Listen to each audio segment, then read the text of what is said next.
What's up guys, alors bienvenue sur un autre épisode du Lunanon Podcast. Aujourd'hui, on parle de tokenisation, on parle des plus grandes institutions financières du monde qui sont en train de rentrer dans la crypto, dans la blockchain. On parle des 5 dernières années, des 5 prochaines et c'est parti.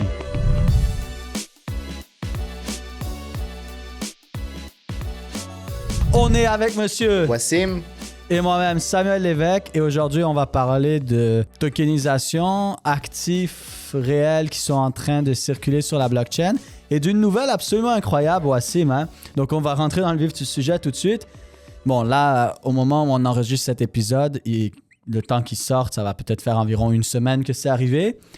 Mais hier, au moment de cet enregistrement, on a eu une grande nouvelle. C'était la première fois officiellement, un moment historique, JP Morgan a enregistré la première transaction institutionnelle sur une blockchain publique en lien avec des obligations de la trésorerie américaine tokenisées et ça a eu lieu à travers la blockchain de Chainlink et Ondo Finance.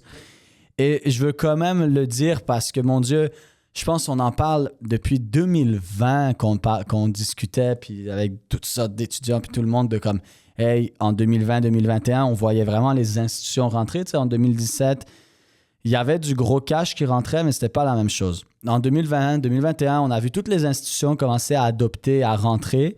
Puis là, 5 ans plus tard, on utilise cette technologie. C'est officiel, là, la première transaction, la finance décentralisée, la finance traditionnelle et la DeFi qui viennent de faire juste pour la première fois officielle de l'histoire hier avec quand même une compagnie qui vaut combien elle vaut, genre je sais même pas, 4 billions. C'est un truc de malade là. Je pense que JP Morgan sont à 4 billions, pas 4 billions en anglais là. 4 billions en français. Donc, pour les anglophones, on parle de 4 trillions, 4 billions de dollars. Et on voit aussi BlackRock qui officiellement sont le top fonds dans les RWA, dans les Real World Assets, qui sont rendus, je pense, à 4-5 milliards de dollars d'enregistrés dans leurs fonds décentralisés, donc dans la DeFi. C'est vraiment incroyable ce qui est en train de se passer. On avait déjà vu depuis un bon bout, à force de regarder et de se poser les bonnes questions et de bien chercher, on voyait que ça faisait déjà un bon bout que des gros joueurs étaient déjà dans la crypto. Ouais. Et on ne le voyait pas nécessairement directement par leur nom, mais on voyait des compagnies dont ils détenaient une très grosse partie de ces compagnies. Et aujourd'hui, on peut même bien regarder, bien faire ses recherches. Top compagnie tech, ils ont de la crypto. Mm-hmm. Peut-être pas directement sur le nom, mais ils détiennent des entreprises qui détiennent de la Regarde crypto. Warren Buffett avec Nubank. Nubank au Brésil, là, un des gros services qu'ils offrent, c'est peut-être, maintenant c'est plus que ça, mais à la base, c'était de vendre et acheter du Bitcoin, puis ensuite de l'Ethereum. Donc oui, c'est pas directement de la crypto, mais ils détiennent des compagnies qui sont directement reliées à la crypto. Donc, c'est juste une façon de déguiser. Et là, maintenant, avec JP Morgan et ce qui s'est passé hier et même BlackRock, c'est même plus déguisé, là. Non, ça, c'est officiel, bon. C'est fou. Qu'est-ce que tu penses qui va arriver? D'après toi, comment va fonctionner la crypto avec la finance traditionnelle? Sachant qu'il y a beaucoup de grosses compagnies, peu importe le type de compagnie, qui en détiennent présentement. Mais moi, je pense que particulièrement, c'est quelque chose qu'on savait qui allait finir par arriver. C'est normal, tout évolue et si tu n'évolues pas, tu meurs. Et les grandes banques, les grandes institutions, veulent pas, c'est des entreprises, c'est des entrepreneurs, ils savent et ils savent que soit ils vont évoluer, soit ils vont mourir. Et oui, même des choses géantes peuvent faire faillite et mourir. Donc, ils sont conscients de ça et c'est pour ça qu'ils sont en train de prendre action pour évoluer. Et moi, je pense qu'on le savait il y a 4-5 ans. Maintenant, on le voit officiellement aujourd'hui au moment où on se parle. Et tout ce qu'on peut se dire, c'est qu'on voyait tout ça il y a 4-5 ans, que maintenant c'est en train d'arriver. Où ça va être dans 4-5 ans tout ça, 4, 5, 10 ans? Moi, je pense qu'un des gros piliers On a beaucoup parlé il y a quelques années des oracles. Je pense encore que c'est un gros pilier comme la Chainlink qui a été utilisé pour pouvoir le faire. Mais au-delà de ce pilier, les oracles et tout ça, un autre gros pilier, je parle de la DeFi, vraiment de la finance décentralisée, pour moi, c'est les RWA. On en a parlé, on en a parlé à différentes reprises, dans les lives, dans l'académie, dans les podcasts. Puis là, on revient dessus. Mais encore une fois, Ondo Finance, qui a fait cette transaction avec Chainlink et avec JP Morgan, c'est un projet de Real World Asset. Et RWA, c'est ça que ça veut dire, Real World Asset, actif du monde réel. Et le RWA, c'est littéralement le secteur pour tokeniser les actifs du monde réel, que ça soit de l'immobilier, que ça soit des obligations. Et moi, je pense que justement, une des prochaines étapes, et déjà, ils sont en train de le faire, je pense que c'est la CIBC avec je ne sais plus trop quel projet, qui sont en train de tokeniser des actions de compagnies américaines privées pour pouvoir émettre ça à des gros investisseurs. En gros, ça va être un peu comme du private equity tokenisé pour des gros investisseurs. Mais la prochaine étape, c'est quoi? Mais ça va être des projets comme Ondo ou tout ça, là je spécule, mais qui vont commencer à tokeniser des actifs comme les actions de Apple ou des choses comme ça. Puis on en a déjà parlé dans d'autres épisodes il n'y a pas si longtemps, mais pour moi, c'est la prochaine étape. Et vraiment, tout ce qui roule autour de Real World Assets, je pense que les Real World Assets et la DeFi va justement permettre de fusionner. Donc, ce n'est pas un contre l'autre. Tu sais que les gens sont comme « Ah, la finance traditionnelle, puis la DeFi, c'est comme la nouvelle finance. » Oui, mais la finance traditionnelle bouge vers la nouvelle finance. Exactement. Et en fait, la finance traditionnelle, si on retourne par exemple dans les années début 1600 avec... mon Dieu, j'ai un blanc. Avec les Pays-Bas, ben, ils ont créé les premières compagnies officielles qu'on connaît, les premiers stock market officiels. C'était pas vraiment c'était pas une nouvelle finance. C'était des nouveautés dans la finance. C'est une finance qui évolue. Et maintenant, on prend cette finance traditionnelle et elle évolue. Et dans 15 ans, 20 ans, la finance traditionnelle, ça va être la DeFi, la tokenisation, etc. Puis il y aura d'autres choses éventuellement qui vont venir la redéfinir et la faire évoluer. Donc, je pense même peut-être que dire finance traditionnelle et DeFi, je ne sais pas si c'est le bon terme à employer. C'est plutôt juste une évolution et les gens qui réalisent cette évolution-là vont pouvoir en profiter parce qu'à la fin de la journée, tout évolue. Si on n'évoluait pas, on serait encore en train de se promener à cheval. Même pas, on n'aurait même pas de feu, on n'aurait rien. Donc, on bâtit toujours par-dessus et par-dessus et par-dessus et on évolue et c'est pour ça qu'on est où on est. Et moi, je pense que c'est vraiment intéressant de voir ce qui s'est passé officiellement hier, bien qu'on le voit depuis des années que c'est en train de se préparer. Mais là, c'est plus se préparer, c'est officiellement fait. C'était un moment historique hier. Et là, ça va ouvrir la porte à combien d'autres grandes institutions à commencer à faire la même chose. Donc maintenant, vraiment, on le voit concrètement. La DeFi et les RWA qui vont être un pilier majeur dans cette transformation qui est en train d'avoir lieu dans la finance traditionnelle, puis les grandes entreprises et les grandes banques. Exactement, vraiment une évolution au niveau de la finance traditionnelle. Un travail, une fusion, en fait, et pas un changement complet, drastique, où on ne va plus rien comprendre. Ouais, exact. Mais c'est super et moi, je trouve ça vraiment cool de voir que les gros joueurs ont commencé à faire un premier vrai move en utilisant cette technologie, pas juste en investissant une partie, etc. Ou en parlant, la blockchain. Non, juste faire de l'argent. Non, on utilise cette technologie.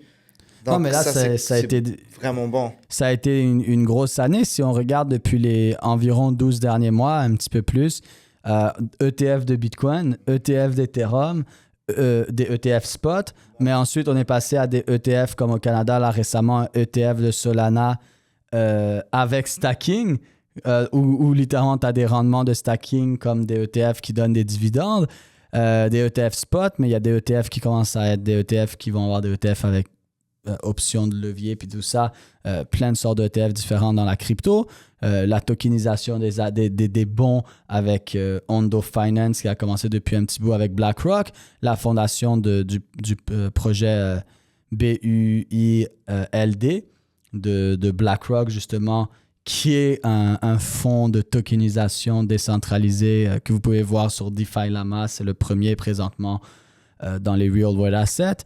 Encore une fois, Ondo qui sont en train de parler de tokeniser des actions de compagnie. L'autre banque, c'est IBC avec je ne sais plus qui est en train de tokeniser des actions de compagnie privées. Je veux dire de l'immobilier qui est en train de se faire tokeniser aussi depuis la dernière année. Même on avait regardé, même des terres, des fermes qui se font tokeniser aussi. Donc la tokenisation, on a fait un épisode là-dessus, je pense en 2021 ou en 2022 avec Guillaume. On avait fait un épisode sur la tokenisation, littéralement. C'est quoi la tokenisation, où ça s'en va. Et c'était en 2021 ou en 2022, ça fait 3-4 ans, là, c'était dans les premiers épisodes qu'on a fait. Mais maintenant, 3-4 ans plus tard, concrètement, on le voit là. Donc maintenant, c'est vraiment, les gens, ils doivent se réveiller et se dire, OK, mais c'est où que ça s'en va, tout ça, et comment je peux en profiter? Parce que des compagnies qui vont tokeniser tout ça, ils vont faire beaucoup d'argent. Beaucoup d'argent. Est-ce qu'ils vont être là dans 10 ans, 15 ans, 20 ans, 50 ans? Je ne sais pas, je n'ai pas de boule de cristal. Est-ce qu'il va falloir le suivre et puis l'évaluer? Oui, mais en attendant, est-ce que pour les, par exemple, 5 prochaines années, il peut y avoir beaucoup d'opportunités? Moi, je pense que oui. Puis je ne veux pas créer de FOMO. Cependant, sans vouloir créer de FOMO et en essayant de rester neutre, je pense qu'on va avoir et qu'on est en train d'avoir et que dans les prochaines années, on va avoir un des plus grands transferts de richesse et d'argent qu'on n'a jamais vu dans toute l'histoire. Parce qu'il y a plus d'argent qu'il n'y a jamais eu et tout est en train de se faire tokeniser, tout est en train de se faire transférer de façon digitale, même si ça fait déjà, honnêtement, les 10, 15, 20 dernières années que ça se fait de plus en plus. Mais moi, je pense qu'il y a de magnifiques opportunités à voir et je pense qu'un secteur qu'il va falloir garder les yeux grands ouverts, c'est la DeFi et particulièrement certains piliers de la DeFi dont les Real World Assets, comme la tokenisation de l'immobilier, ça va être incroyable. Ah oui, 100%. Imagine maintenant pouvoir acheter... C'est un truc de fou. C'est un chiffre impressionnant, tout ce que l'immobilier ressort.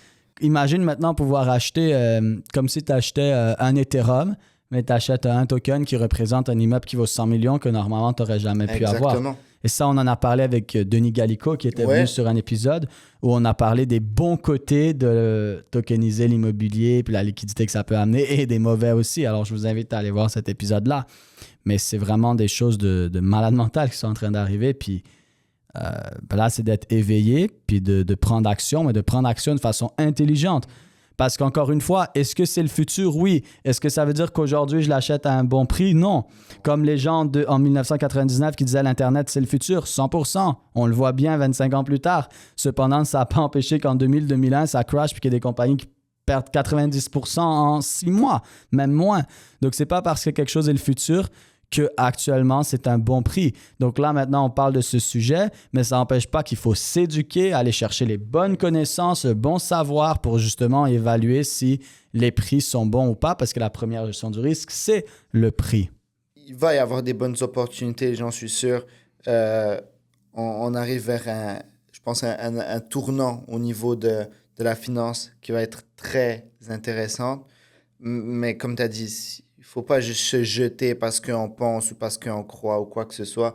Il faut faire ses recherches et il faut bien gérer son risque et ça part par acheter un bon prix. C'est une belle année pour la crypto. J'imagine qu'il y a plusieurs personnes récemment aussi qui ne sont pas satisfaits nécessairement du rendement qu'ils peuvent avoir.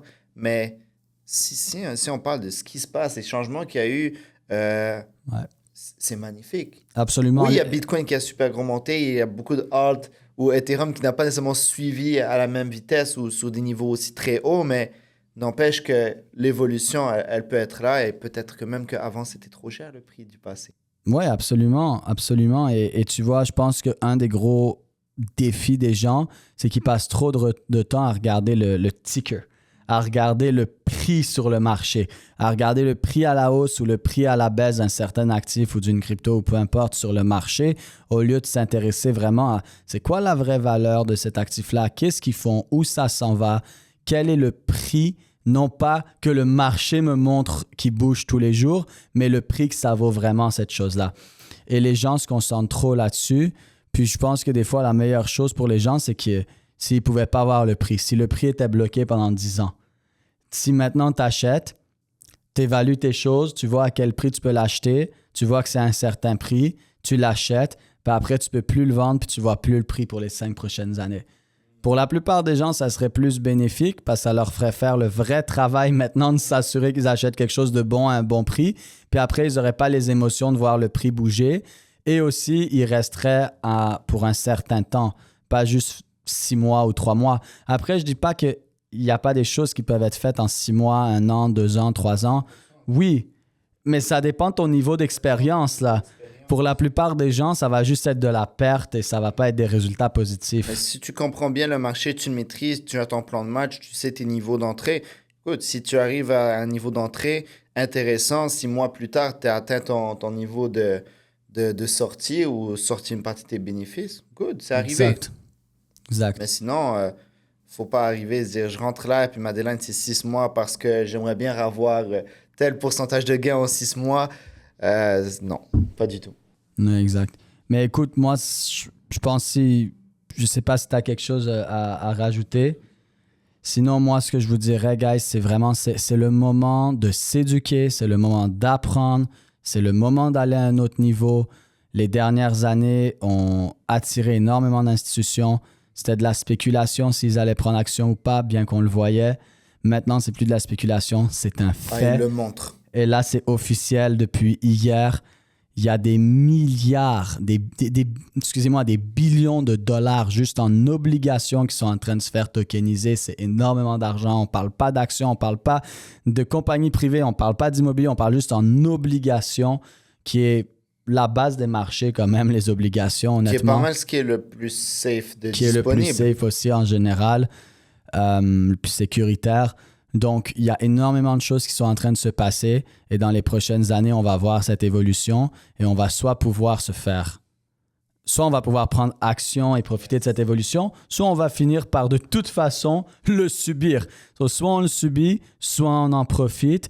Et ça, tout ce qu'il faut faire, c'est s'éduquer pour comprendre bien ce qui se passe et prendre action. Et c'est pas un conseil financier parce que rien de ce qu'on voit peut être vu comme un conseil financier. On n'est pas des conseillers financiers. Cependant, à titre éducatif, en tout cas de mon point de vue, suivre le secteur de la crypto, blockchain et particulièrement la DeFi et les Real World Assets, c'est quelque chose de crucial parce qu'il y a beaucoup d'argent qui s'en va là-bas et quand tu veux faire de l'argent, ben suis où va l'argent. 100%, tout est dit. Donc voilà. J'espère que vous avez apprécié l'épisode et on se voit sur un prochain épisode. Et yes!